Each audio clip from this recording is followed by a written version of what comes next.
ইউশরিকুহুম বিল্লাহি ইল্লা ওয়া হুম মুশরিকুন। কত নম্বর আয়াত? সূরা ইউসুফের 106 নম্বর আয়াত। এখানে পরিষ্কার হয়ে গেল।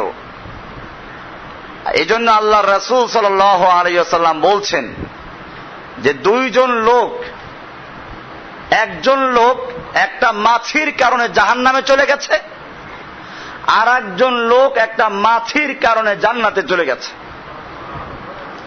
সাহাবায়ে কেরাম বললেন, ইয়া রাসূলুল্লাহ, এটা কেমন কথা? একটা মাছির কারণে, সামান্য মাছির কারণে একজন লোক জান্নাতে চলে যাবে, একজন লোক জাহান্নামে গেল, এটা কেমন কথা? হাদিসটা আছে, আন সালমান ক্বালা দাখালা রাজুলুন আল জান্নাতা ফি যুবাবিন ওয়া দাখালা রাজুলুন আন নারা ফি যুবাবিন। একজন লোক একটা মাছির কারণে জান্নাতে প্রবেশ করেছে, আর একজন লোক একটা মাছির কারণে জাহান্নামে প্রবেশ করেছে। এরপরে আল্লাহর রাসূল সাল্লাল্লাহু আলাইহি ওয়াসাল্লাম বললেন, মাররা রাজুলানি আলা কওমিন, দুজন লোক একটা এলাকা, একটা জনবসতি এলাকা দিয়ে যাচ্ছিল।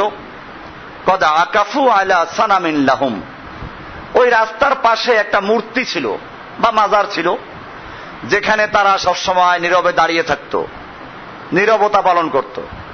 আকাফু, এই নীরবতা পালন করে না আমাদের দেশে? 1 মিনিট কেউ মরলে 1 মিনিট নীরবতা পালন করে। এটা কোত্থেকে আসছে জানেন? কে বলতে পারেন? এটা খ্রিস্টানদের থেকে আসছে।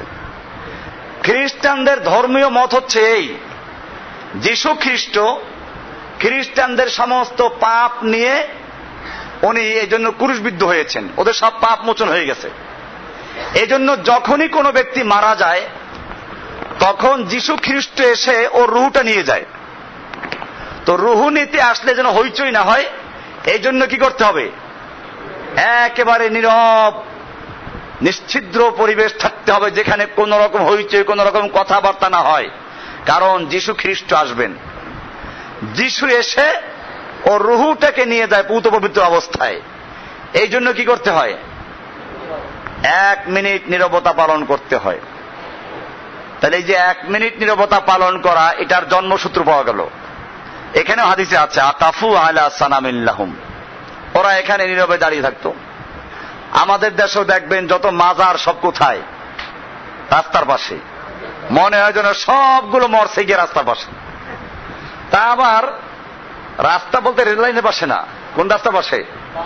বাস লাইনের পাশে, যাতে টাকা পয়সা আদায় করতে সুবিধা হয়, বাস থামাইয়ে দেয়। এই ঘটনা এখানে আসছে।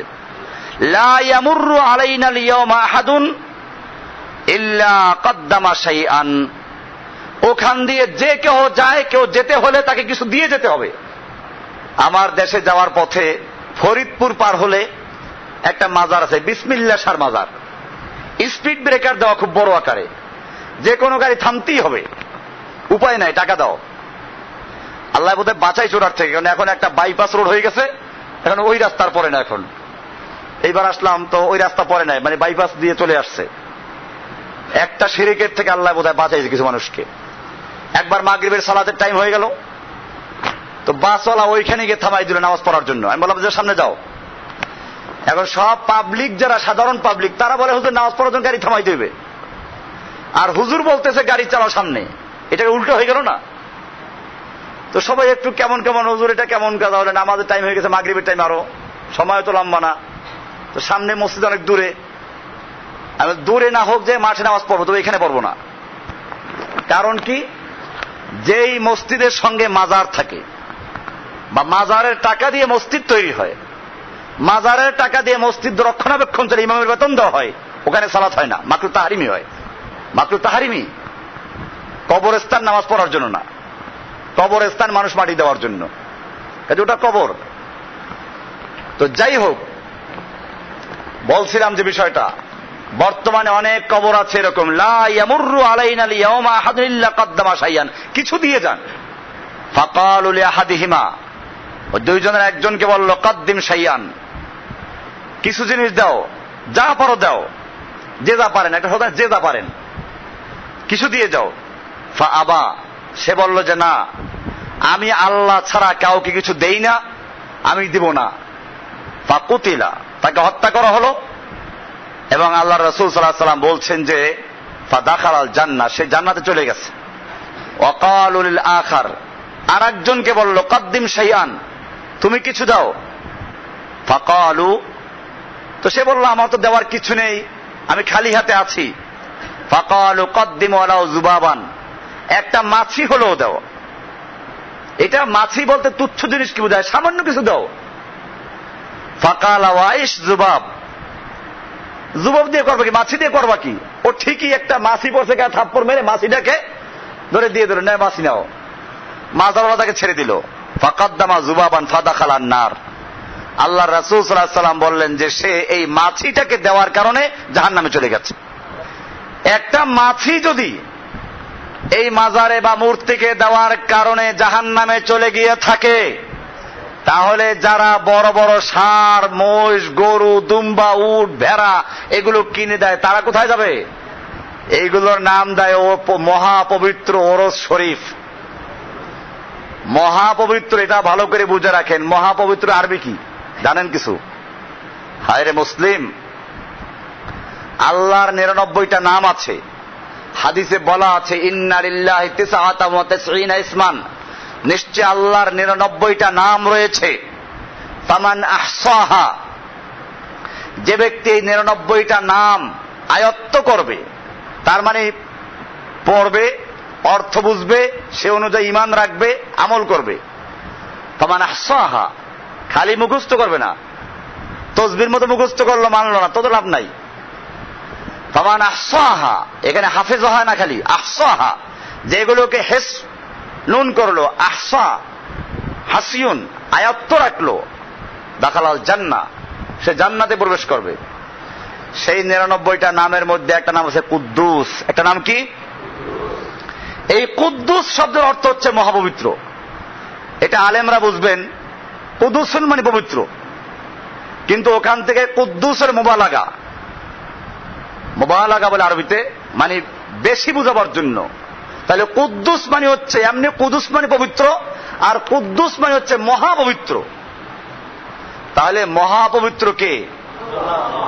আর সেটা নিয়ে লাগাইলো কোথায়? মহা অপবিত্র জায়গায়। কোথায়?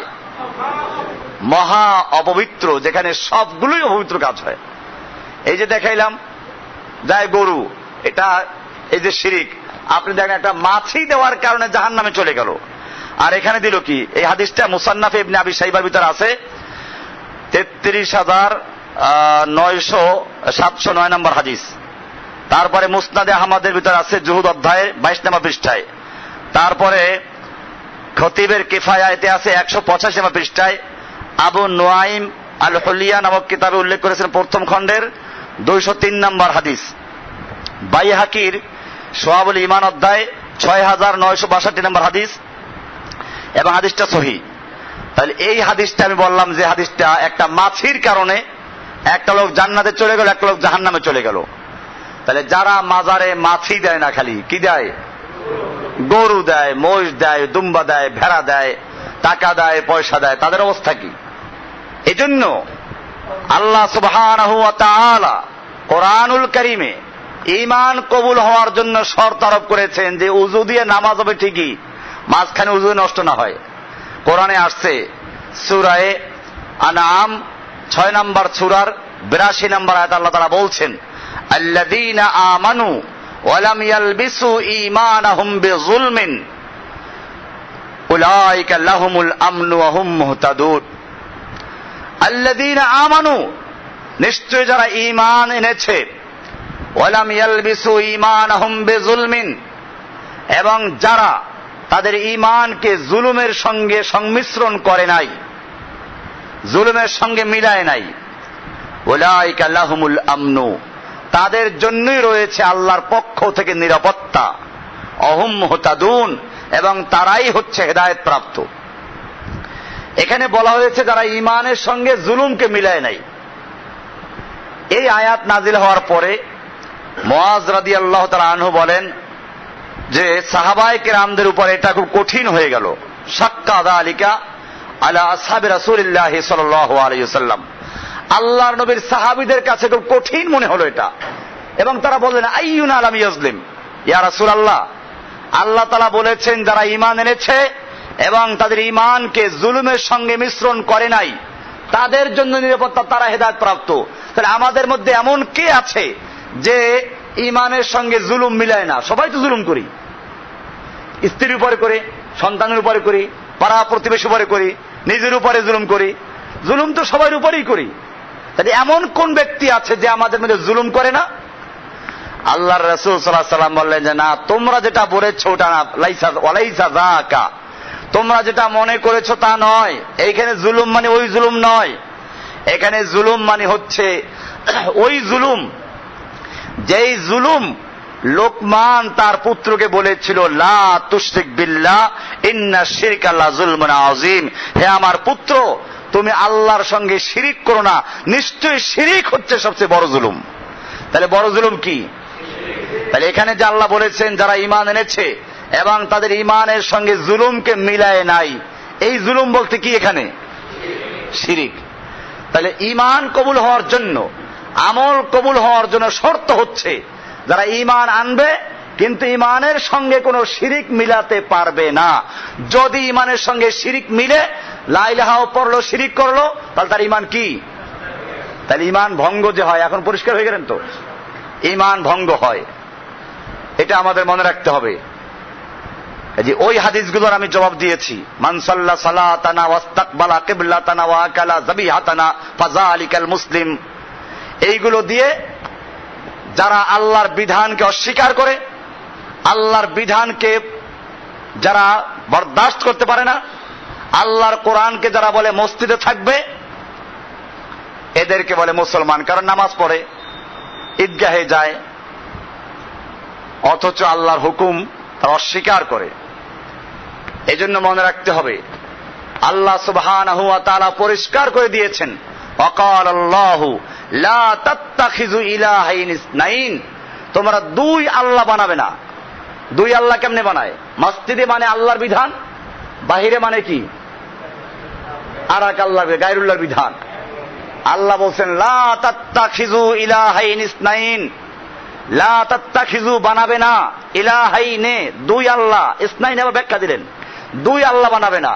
ইন্নামা হুয়া ইলাহু ওয়াহিদ, তোমাদের আল্লাহ কয়জন? মসজিদের আল্লাহ যিনি, সমাজে কি তিনি, রাষ্ট্রে কি, বঙ্গভবনে, রাষ্ট্রীয় গণভবনে, আদালতে, ব্যাংকে, ব্যবসা বাণিজ্যে, সব ক্ষেত্রে আমাদের আল্লাহ কয়জন? আমরা কি তা মানতে পারি? আমরা নামাজ দাঁড়িয়ে বলে ইয়াকা না'বুদু, আমরা কেবলমাত্র তোমারই গোলামি করি। এরপরে বাহির হলে পরে কি আল্লাহর গোলামি করি? তাহলে মিথ্যা কথা বললাম না? কেবলমাত্র তোমারই গোলামি করি মানে সব ক্ষেত্রে তোমার হুকুম মানি, অথচ আদালতে আল্লাহর হুকুম মানি না, আমরা ব্যাংকে আল্লাহর হুকুম মানি না, সমাজের কোন জায়গায় আল্লাহর হুকুম মানা হয় না। তাহলে এই যে নামাজ দাঁড়িয়ে বললো ইয়াকা না'বুদু, মিথ্যা বলছে কিনা? ওয়া ইয়াকা নাস্তাঈন, তোমার কাছেই সাহায্য চাই, অথচ সাহায্য চাইলো মাজারে গিয়ে, গায়রুল্লাহর কাছে সাহায্য চাইলো। ঈমান ভেঙ্গে যায় এগুলোর দ্বারা। এই জন্য আমরা ঈমান ভঙ্গের যে কারণগুলো উল্লেখ করেছিলাম, তার মধ্যে 10টা কারণ উল্লেখ করেছিলাম। তাদের প্রথম কারণ ছিল কি? শিরক। আজকে আমরা ওটা নিয়ে আলোচনা করছি, শিরক নিয়ে আলোচনা হচ্ছে। তো যেহেতু একটা বিষয় ছিল যে ঈমান ভঙ্গ হয় কিনা, এমন একটা ধারণা ছিল আমাদের মধ্যে অনেকেরই, কারণ বিষয়টা কারো কাছে অনেক নতুন মনে হয়েছে, যেটা তো কখনো আমরা শুনি নাই। আমরা শুনেছি উযু ভঙ্গ হয়, আমরা শুনেছি নামাজ ভঙ্গ হয়, আমরা শুনেছি রোজা ভঙ্গ হয়, ঈমান যে ভঙ্গ হয় এটা আমাদের জানা ছিল না। মূলত এটা একটা ইসলামের একটা ফেরকা আছে, এর নাম মুরজিয়া। এর নাম কি? মুরজিয়া নামক যে ফেরকা, তাদের আকীদা হচ্ছে যে ঈমান হচ্ছে অন্তর দিয়ে বিশ্বাস করার নাম, আল্লাহকে চিনলো মারিফাত এর নাম, এরপরে যত অন্যায় করুক, গুনাহ করুক, কোনো ক্ষতি নাই। ওদের একটা যুক্তি আছে, তারা বলে কি, আল মাসিয়াতু লা তাদুররু মাল ঈমান কামা আন্না তাআতা লা তানফাউ মাল কুফর। ঈমান যদি এনে থাকো, এরপরে যত চুরি করো, জেনা করো, ডাকাতি করো, যা কিছু করো, তোমার কোনো ক্ষতি নাই।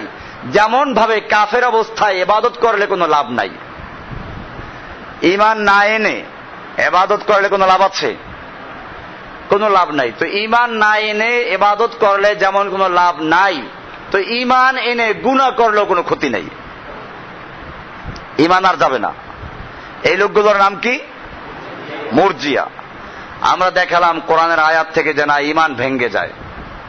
ইমান আনার পরেও, লা ইলাহা ইল্লাল্লাহ বলার পরেও, নামাজ পড়ার পরেও ইমান ভেঙ্গে যায়। এজন্য ইমান ভেঙ্গে যায় কি কি কারণে? তার মধ্যে একটা কারণ ছিল শিরিক।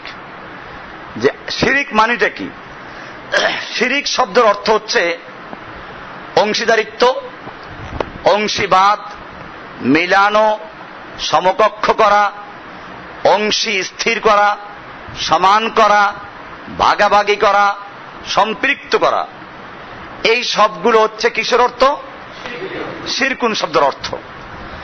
ইসলামের শরীয়তের পরিভাষায় শিরিক বলা হয় আল্লাহর সাথে অন্য কাউকে আল্লাহর সমকক্ষ রূপে গ্রহণ করা এবং আল্লাহর মতো তাকে ভালোবাসা, অথবা আল্লাহর উলুহিয়তের ক্ষেত্রে, আল্লাহর ক্ষমতার ক্ষেত্রে, আল্লাহর সার্বভৌমত্বের ক্ষেত্রে আল্লাহর সমতুল্য কাউকে মনে করা, অথবা আল্লাহর হুকুম যেরকম মান্য করা হয় সেরকম ভাবে অন্য কারো হুকুম মান্য করা। এগুলো কি?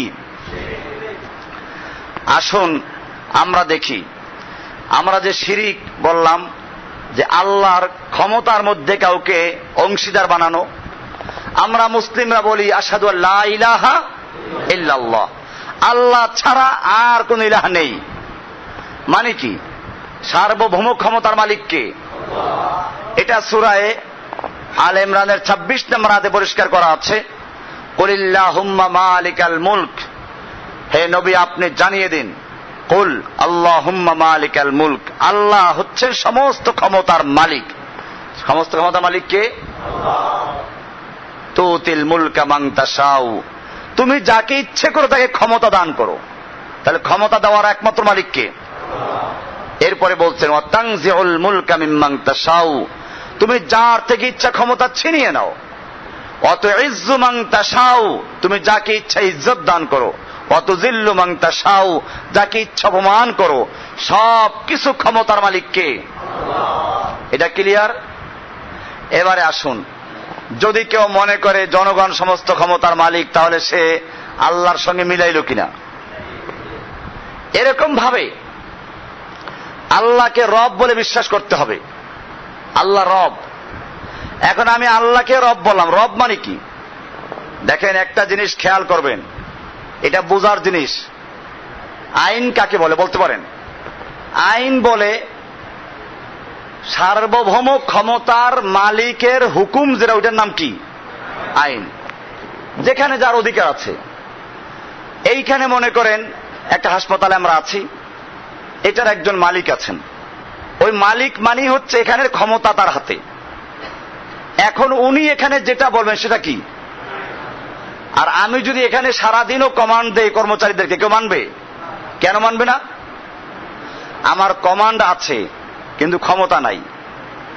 আর একজনের ক্ষমতা আছে কিন্তু সে কমান্ড দিলে চলে না, এটা হবে?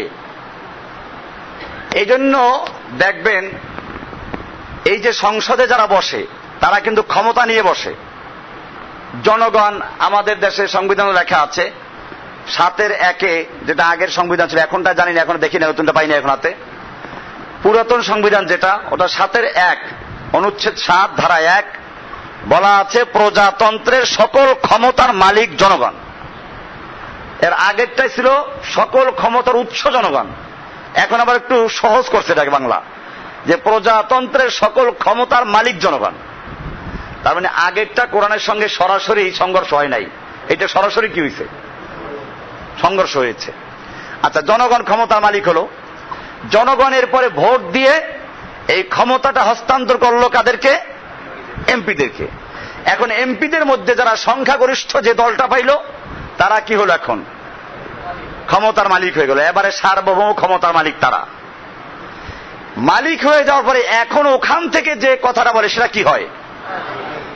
এখন মনে করেন সংখ্যাগরিষ্ঠতা পায় নাই আমাদের এক নেত্রী, তিনি যদি পল্টন ময়দানে 10 লক্ষ লোক একাত্র করে কোন হুকুম জারি করেন, আইন দেন, আইন হবে? আইন হবে কোন জায়গায়? যেখানে 345 জন বসছে, ওখানে আইন হবে। কারণ এরা সার্বভৌম ক্ষমতার মালিকানা নিয়ে তারপরে হুকুম দেয়, ওটা আইন হয়। তাহলে আইন দিতে হলে প্রথমে কি হতে হবে? ক্ষমতার মালিক হতে হবে। ক্ষমতার মালিক হয়ে তারপরে যে হুকুম দেয় ওটার নাম কি? আর ক্ষমতার মালিক ছাড়া যদি হুকুম দেয়, এটা পাগল। এটা কি? একটা পাগলে সেখানে চিল্লান শুরু করলো, এই কর্মচারী তোমার আমার কথা শোনো, কেউ মানবে না। ঠিক বিষয়টা এরকম, সার্বভৌমত্ব এবং তার কমান্ড, উলুহিয়ত আর রুবুবিয়ত। উলুহিয়ত মানে হচ্ছে আল্লাহর সার্বভৌমত্ব, আল্লাহর একমাত্র আল্লাহর আনুগত্য করতে হবে। লা ইলাহা মানে লা মাবুদ বিহাক্কিন, কোন মাবুদ নাই, কারণ আনুগত্য করা যাবে না ইল্লাল্লাহ, কাকে ছাড়া? এটা হচ্ছে আল্লাহর সার্বভৌমত্বের ঘোষণা। যখন আপনি আল্লাহর সার্বভৌমত্ব মেনে নিলেন, এবারে সার্বভৌমত্বের কমান্ড হচ্ছে কি? আইন, আল্লাহর আইন, কোরআন বিধান। এখন যদি কোনো ব্যক্তি আল্লাহর হুকুম না মানে, তার ঈমান থাকবে? ঈমান ভেঙে গেছে। লা ইলাহা ইল্লাল্লাহ পড়ে ঈমান ভেঙে গেছে। এজন্য বিষয়টা মনে রাখতে হবে, লা ইলাহা ইল্লাল্লাহর মধ্যে বিষয়গুলো চলে আসবে। আল্লাহর ক্ষমতার মধ্যে কোনো অংশীদার নাই, আল্লাহর কাজের মধ্যেও কোনো অংশীদার নাই, আল্লাহর মালিকানার মধ্যে কোনো অংশীদার নাই। এই সবগুলোকে বিশ্বাস করলে সে মুমিন হয়। আর যদি লা ইলাহা ইল্লাল্লাহ পড়ে আবার ক্ষমতার মালিক একদিকে মনে করে কাদেরকে? জনগণকে, সেখান থেকে এমপিদেরকে। আর একদিকে আছে ধর্মীয় লাইনে, সেটা হচ্ছে ক্ষমতার মালিক হয়ে যায় বুজুর্গেরা। কারা? বুজুর্গেরা, পীরেরা ক্ষমতার অনেক মালিক, আল্লাহর সিদ্ধান্ত পর্যন্ত পাল্টে দেয়। এরকম কাহিনী অনেক আছে, আমি এগুলো আগে এখানে দেখাইছি, বই পড়ে পড়ে শুনাইছি। যে একজনে বলল যে আল্লাহর কি আছে, মাবুদের আন্দাজ নাই। এক কাহিনী সম্পর্কে বলছে, মাবুদের আন্দাজ নাই। একটা লোকের একটা ছেলে ছিল, তো সে মারা গেল। মারা যাওয়ার পরে ওই লোকের একটা নাতি ছিল, 12 বছরের একটা নাতি, তা গাভী লালন পালন করে তার নানিকে দাদুকে খাওয়াইতো।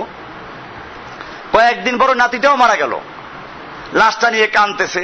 ওখান দিয়ে শামসু তাবরিজি যাচ্ছেন বুজুর্গ, জিজ্ঞেস করলেন যে কাঁদছো কেন?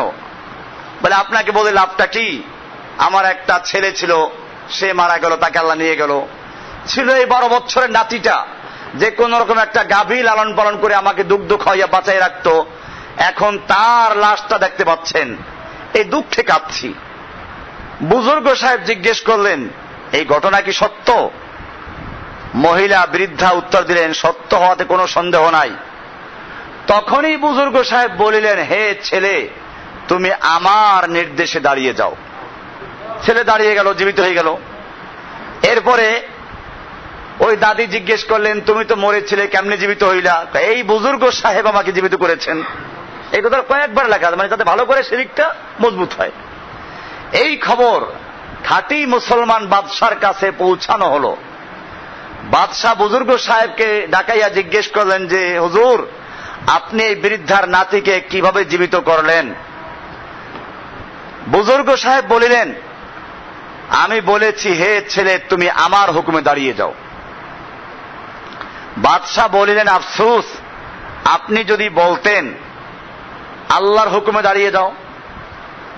বুজুর্গ সাহেব বলিলেন, মাবুদের কাছে আবার কি জিজ্ঞেস করিব তার আন্দাজ নাই। এই লোকটার মাত্র একটা ছেলে ছিল, তাও নিয়ে গেল। তারপরে ছিল এই 12 বছরের একটা নাতি, কোন রকম একটা গাভী লালন পালন করে এই বৃদ্ধার জীবনটা বাঁচিয়ে রেখেছিল, তাকেও নিয়ে গেল। এই জন্য আমি রুহু জগৎ থেকে, মাবুদের দরবার থেকে জোরপূর্বক রুহুটা ছিনিয়ে নিয়ে এসেছি। লেখা আছে এটা অনেক বড় পীরের বইতে, যাকে সবাই এদেশে হক্কানি পীর বলে দাবি করে। তাহলে এখন আল্লাহর ক্ষমতার মধ্যে হস্তক্ষেপ করা হলো। এমনি ভাবে আল্লাহ সুবহানাহু ওয়া তাআলা সব দেখেন, জানেন। এই গুণটা কার? আল্লাহর। আমরা করলাম কি, বুজুর্গেরা সব দেখে, এটা ভিন্ন বিষয়। আমরা এটা ক্লিয়ার করতে চাই, কোনো বিষয় অস্পষ্ট যেন না থাকে।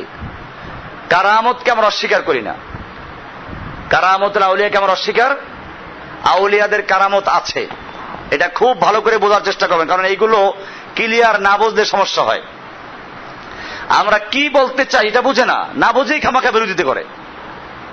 আমি এটা আজকে ক্লিয়ার করে দিচ্ছি, আমরা কোন বুজুর্গের কারামতকে অস্বীকার করি না, আহলুস সুন্নাহ ওয়াল জামার আকীদা।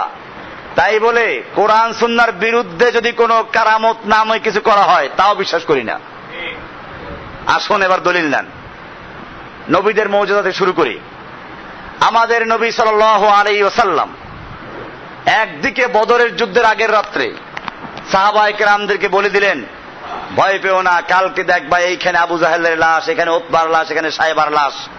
এবং ঠিকই পরের দিন দেখা গেল আল্লাহর রাসূল সাল্লাল্লাহু আলাইহি ওয়াসাল্লাম যেখানে চিহ্নিত করেছিলেন তার থেকে এক চুল এদিক সেদিক যায় নাই। তাহলে এটা আল্লাহর রাসূল সাল্লাল্লাহু আলাইহি ওয়াসাল্লামের কি মুজিজা, আল্লাহ তাআলা জানিয়ে দিয়েছেন। এখন যে কেউ মনে করে এটা নবীর মুজিজা, সবসময় আল্লাহর রাসূলের ক্ষমতা এটা, তাহলে আমরা দেখব আল্লাহর রাসূল সাল্লাল্লাহু আলাইহি ওয়াসাল্লামের খাবারের মধ্যে একজন ইহুদি মহিলা দাওয়াত দিল, বকরির গোশতের সঙ্গে বিষ মিশিয়ে আল্লাহ নবীকে খাওয়াইল।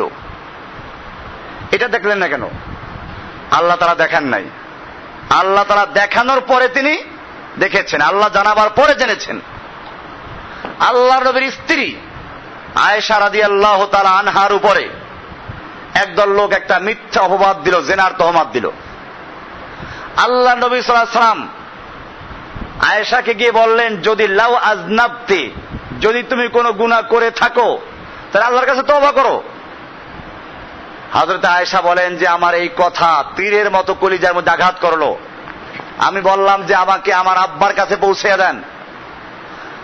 আয়েশা বলেন যে আমি তখন যে কি বলবো, আমি বললাম এই কথা যে আমার অবস্থা ইউসুফের বাপের মতো, ইয়াকুবের নামটাও ভুলে গেছে, ইউসুফের আব্বার মতো। তিনি বলেছিলেন ফাসাবরুন জামিল, ধৈর্য ধারণ করাই আমার কাজ। আমিও সেটাই বলবো। আমি যদি এখন স্বীকার করে দিই মিথ্যা হবে, আর যদি বলি না আমি অন্যায় করি নাই তাহলে আপনি বিশ্বাস করবেন না। তার চেয়ে আমাকে আবার বাবার বাড়ি পাঠাই দেন। 1 মাস পর্যন্ত আয়েশা রাদিয়াল্লাহু তাআলা আনহা বাপের বাড়িতে আছেন। আল্লাহর নবী আবু বকরের কাছে যান, কথাবার্তা হয়, আয়েশার সঙ্গে কথা হয় না। একদিন খালি বলছেন কাইফা তিকে, সে কেমন আছে? আয়েশা বলেন যে এমনি জিজ্ঞেস না করলে ব্যথা কম লাগতো, এই যে সে কেমন আছে থার্ড পারসন করে, এটা আরো খারাপ লাগলো। এই অবস্থায় 1 মাস চলে গেল। এরপরে আয়াত নাযিল হলো কোরআনে কারীমের, ইন্নাল্লাযীনা জাউ বিল ইফকি, সূরা নূরের মধ্যে আছে না? হ্যাঁ, ইন্নাল্লাযীনা জাউ বিল ইফকি উসবাতুম মিনকুম, এখান থেকে প্রায় 10টা আয়াত নাযিল হলো যে মিথ্যা তহমাত দিলে পরে, অপবাদ দিলে পরে তার কি শাস্তি হবে। এরকম বিষয়গুলো নিয়ে যখন আয়াত নাযিল হয়ে গেল, আল্লাহর নবী এবারে বুঝতে পারলেন যে ওরা মিথ্যা তহমাত দিয়েছিল। এবারে লোকদেরকে ডেকে কোরআনে ওখানে শাস্তিও নাযিল হয়েছে, তার শাস্তি দেওয়া হলো।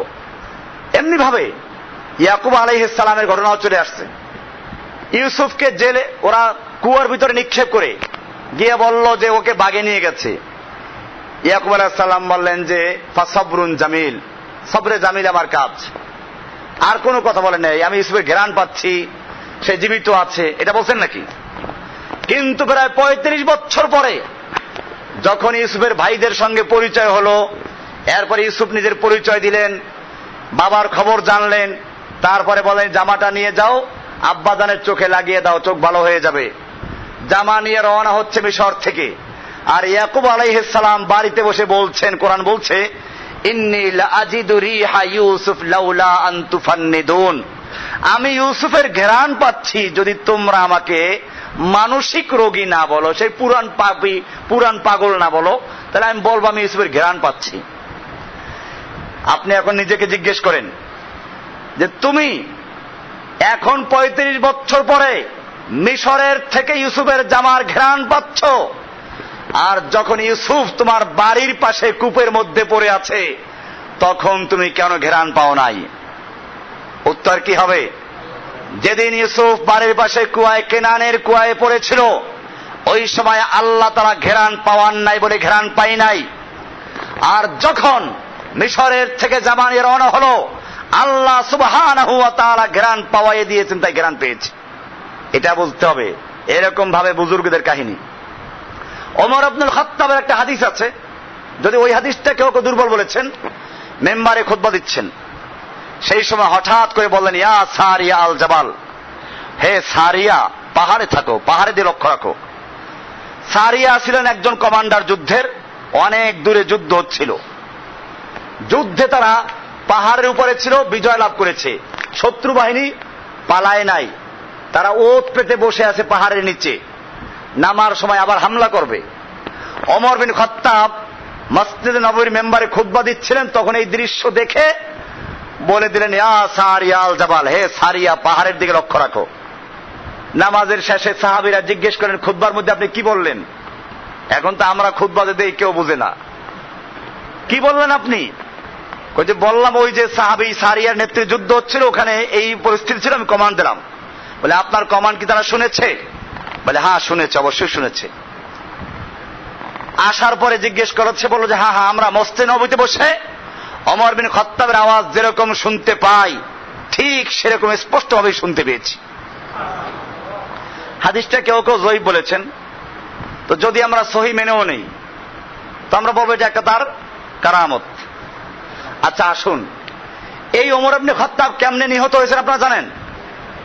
ফজরের নামাজের সময় মসজিদে নববীর মেহরাবের আড়ালে আবু লুলু এসে একটা খঞ্জর নিয়ে ওত পেতে বসে আছে, অপেক্ষায় আছে। ওমর ইবনে খাত্তাব যখন সেজদায় গেলেন, পিছন থেকে খঞ্জর ঢুকিয়ে দিল, ওমর বিন খাত্তাবের বুক চিরে গেল। এরপরে সে দুই দিকে ধার বিশিষ্ট এটা খঞ্জর বানিয়েছিল, এভাবে মারতে মারতে চলে গেল। পরে একজন সাহাবী নিজের চাদরটাকে এরকম মেরে তারপর তাকে ঘায়েল করলো। আসুন, আপনি সারিয়ার নেতৃত্বে যুদ্ধ হচ্ছে কোথায় সেইটা দেখে এখানে বসে কমান্ড দিচ্ছেন, আর আপনার মেহরাবের তলে খঞ্জর নিয়ে বসে আছে সেটা দেখলেন না কেন? কি উত্তর হবে? আল্লাহ তাআলা এটা দেখান নাই তাই দেখি নাই, আর ওটা আল্লাহ দেখিয়েছেন তাই বলে বিষয়টা ক্লিয়ার কিনা? বিষয়টা বুঝতে হবে। আমরা কারামতুল আউলিয়াকে অস্বীকার করছি না, কিন্তু তাই বলে কারামত কোন কুক্ষিগত ক্ষমতার নাম নয়, সমস্ত ক্ষমতাকার হাতে। এখানেই পার্থক্য, ক্ষমতা নিয়ে। আমরা কারো ক্ষমতা স্থায়ী কোনো ক্ষমতা না। যখন আল্লাহ তাআলা ইচ্ছে করেন, যতটুকু ইচ্ছে করেন, তখন ততটুকুই তার থেকে প্রকাশ পেতে পারে। আর যখন আল্লাহ তাআলা ইচ্ছে করেন না, তখন তার একটা মাছি ধরার ক্ষমতা থাকে না। এটা বুঝতে হবে। এটা আরো ক্লিয়ার করছি। আল্লাহর রাসূল সাল্লাল্লাহু আলাইহি ওয়াসাল্লামের দরবারে দুজন সাহাবী আসলো, হাদিসটা মিশকাতেও আছে, সহিহ হাদিস। দীর্ঘ সময় পর্যন্ত আলোচনা করার কারণে রাত্র গভীর হয়ে গেছে, অন্ধকার রাত্রি কেমনে যাবেন। দুজন লোক রাস্তায় বের হলো, দুজনের হাতে দুটো লাঠি, একটা লাঠি জ্বলে উঠলো, আলোকিত হয়ে গেল। দুইজনের রাস্তা যে পর্যন্ত একসাথে, মনে করেন এখান থেকে দুইজন মেইন রোডে যাবে, তো এই ছোট রাস্তা দুজন একসাথে গেল, একটা লাঠি জ্বলতেছিল। এরপরে দুজনের রাস্তা আলাদা, এরপরে আর একজনের লাঠিটাও জ্বলে উঠল। এটা কারামত, এটা আমরা স্বীকার করি।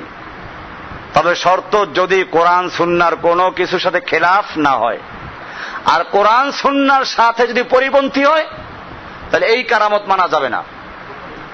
এটা কুফরি, এটা শিরিক। এখন আসুন, এই যে কারামত, মাবুদের কাছে আবার কি জিজ্ঞেস করব? এইটাকে মানা জায়েজ আছে? এটা কোরআনের একটা আয়াতের পরিপন্থী না। মাবুদের আন্দাজ নাই। আল্লাহ বলছেন, ইন্না কুল্লা শাইইন খালাকনাহু বিকদার, আমি সব কিছু পরিমিতভাবে সৃষ্টি করেছি, সব আন্দাজ মতো, বেআন্দাজে কিছু না। এরপরে যদি আমাদের কাছে বেআন্দাজে মনেও হয়, আল্লাহর ভুল ধরা যাবে? আল্লাহ কোরআনে বলেছেন, লা ইউসআলু আম্মা ইয়াফআলু ওয়া হুম ইউসআলুন। আল্লাহ তাআলা যেটা করেন সেখানে কেন এই প্রশ্ন করার অধিকার কারো নাই। আল্লাহ সকলকে প্রশ্ন করবেন, আল্লাহকে প্রশ্ন করার অধিকার কারো নেই। এখন যদি কেউ এরকম প্রশ্ন তুলে, আল্লাহর আন্দাজ নাই, আল্লাহর কাছে আমরা কি জিজ্ঞেস করব? তাহলে এইটাকে আমরা কারামত বলবো না, এটা শয়তানি বলবো? এটা পরিষ্কার শয়তানি এবং পরিষ্কার শিরকি গুনাহ। এটা কিসের আল্লাহর ওলি? এরকম ভাবে